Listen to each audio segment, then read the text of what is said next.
Dois grandes impérios, uma forte e rígida tradição legalista e uma pequena cidade chamada Belém. Estas são algumas considerações do contexto histórico em que se deu o nascimento de Jesus. E cada uma destas considerações apresenta como a humanidade pode alcançar a salvação. Cada uma tem a sua proposta de como o ser humano pode e deve se salvar. Cada uma aponta como os males que enfrentamos, tanto no âmbito individual, quanto no âmbito coletivo e mundial, podem ser superados, podem ser resolvidos, sanados, como podemos trazer o céu para a terra e viver em meio ao progresso, à paz e à justiça. Em relação aos dois grandes impérios, um deles é o Império Grego, cuja salvação está fundamentada na razão. É o conhecimento humano, o ser humano com a sua capacidade racional para conhecer, dominar e expandir, é a razão evoluída e esclarecida a responsável por trazer a salvação a todos e por fim aos graves problemas da humanidade. O outro grande império é o Império Romano, cuja proposta salvífica se encontra baseada na organização militar, jurídica e cultural. Aqui, a salvação será estabelecida pela autoridade de alguns e submissão de tantos outros. A evolução, o progresso e o bem-estar da humanidade são decorrentes da Pax Romana, ou seja, da paz estabelecida pela intimidação, pela violência, pela guerra e pela morte de quem não se submete ao seu senhorio. Jesus e milhares de cristãos dos primeiros séculos da igreja foram vítimas deste império. Os judeus, por sua vez, principalmente fariseus, escribas e sacerdotes, indicavam que o caminho da salvação estava na lei, no cumprimento frio e automático de mandamentos e preceitos que, na prática, eram mais humanos do que divinos. Para eles, a lei tem o poder de salvar, de libertar o ser humano dos seus pecados, dos males na história, até mesmo de tornar o ser humano justo por si só, pelas suas próprias condições diante de Deus. Deus, que é soberano, o Senhor dos senhores, que está acima dos impérios e da própria lei, vê tudo isto e não compartilha com as propostas apresentadas da salvação e tem outro caminho, mais eficaz, mais benéfico, aliás, o caminho verdadeiro, o único caminho que pode, de fato, salvar o ser humano de forma plena. No texto do Evangelho de Lucas, no capítulo 2, do 8º ao 11º versículo, nós aprendemos qual é este caminho de Deus para a salvação humana, salvação esta que atinge todo mundo, toda a criação divina.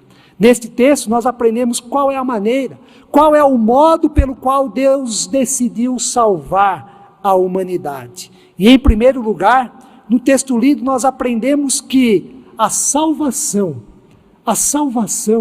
vem de Deus. A salvação não vem dos grandes impérios, apesar da sua força, do seu poder e do seu domínio. A salvação não vem da lei, nem de qualquer outro meio, recurso, ou então até mesmo não vem da habilidade do ser humano para salvar a si mesmo. A salvação não se dá pelas obras, não é por merecimento, a salvação não é conquistada e não pode ser comprada, negociada e muito menos manipulada.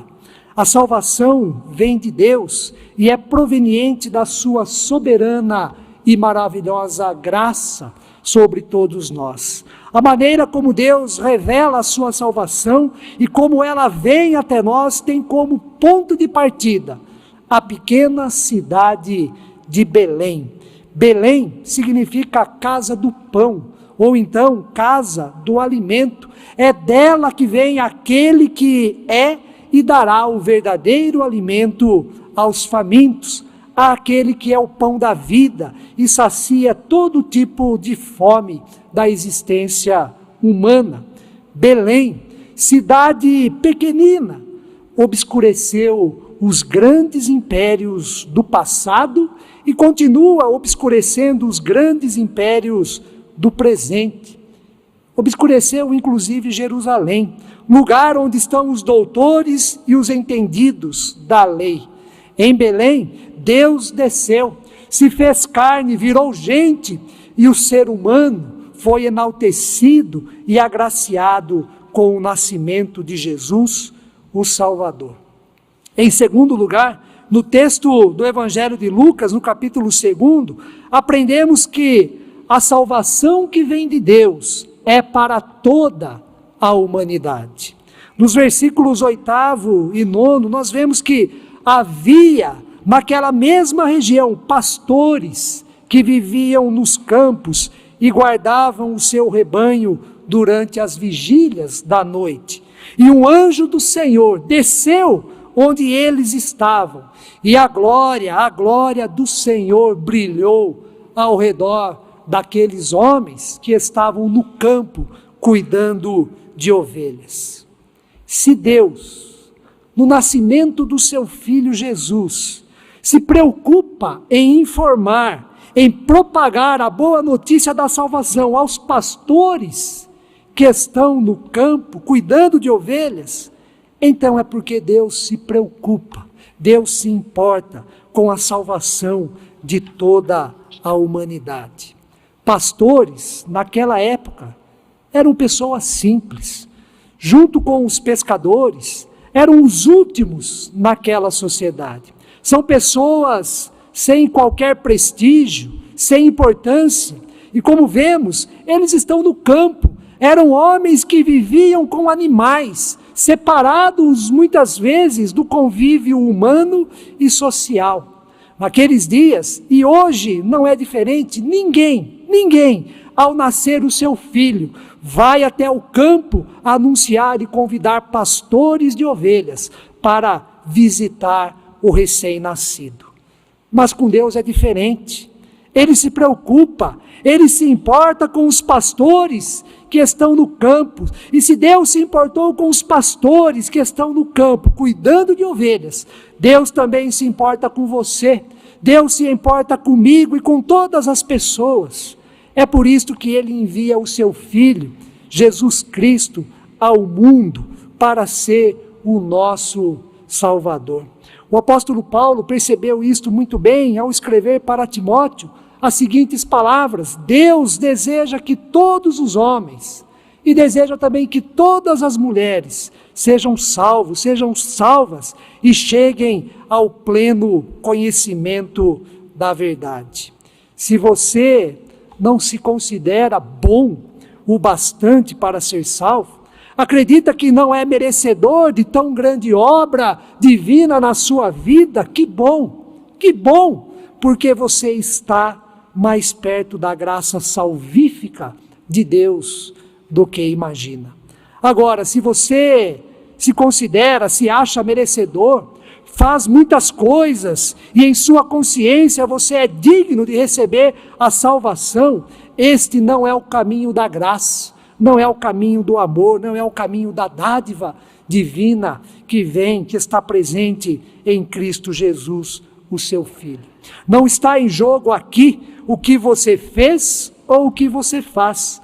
Não está em jogo aqui quem você é, como você se sente.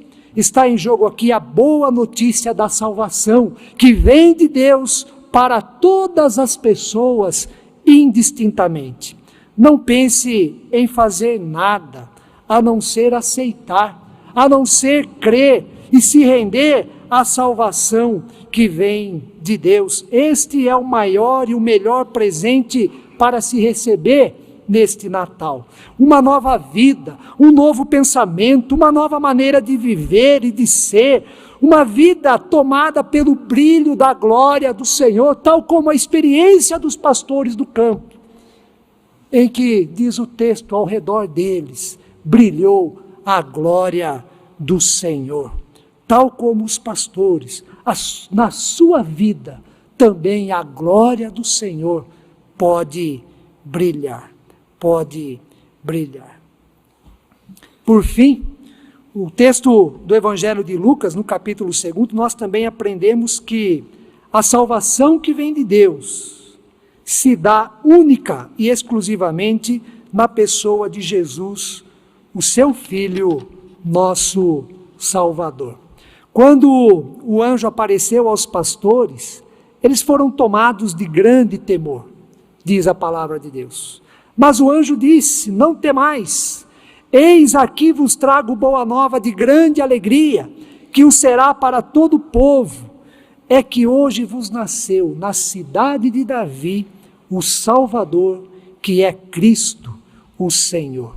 A salvação que vem de Deus não está nos palácios dos grandes impérios.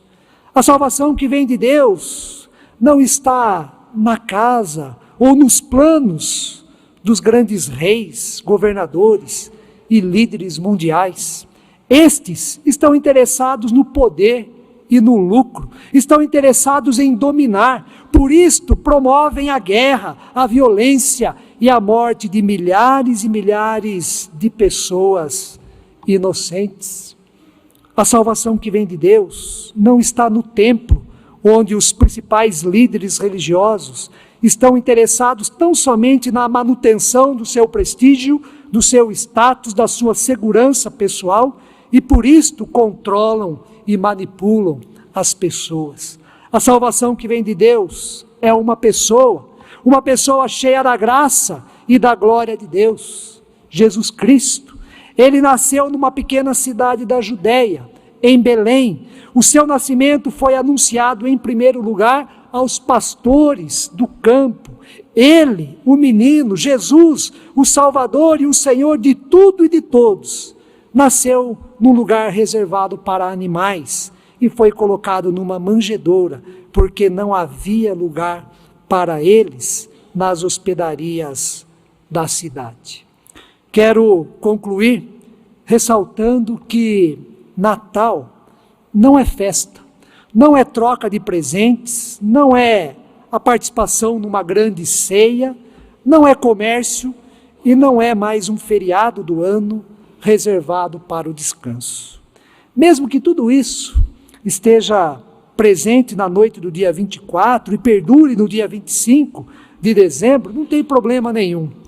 Não é pecado. Pelo contrário, é bênção de Deus.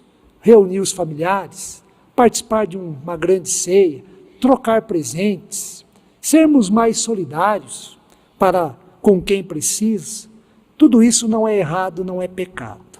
No entanto, Natal mesmo, é a boa notícia da salvação que vem de Deus e se materializa, se concretiza e se torna ser humano na pessoa de Jesus, o Cristo. Natal é um acontecimento cairótico, é revelação divina, é um acontecimento especial, é a mensagem de que Deus, na sua soberania, no seu poder e na sua glória, revelou ao mundo todo o seu amor, a sua graça e a sua misericórdia. Pense no Natal, irmãos e irmãs, considerem o Natal, celebrem o Natal, reconhecendo que o mistério, o segredo e o propósito da vida e da história humana se encontram no nascimento desta criança, chamada Jesus, o Cristo. Deus assim nos abençoe e tenhamos um Natal extremamente abençoado, cheio da glória de Deus e em nosso coração crendo e aceitando a boa notícia da salvação em Cristo Jesus. Que Deus assim nos abençoe. Amém.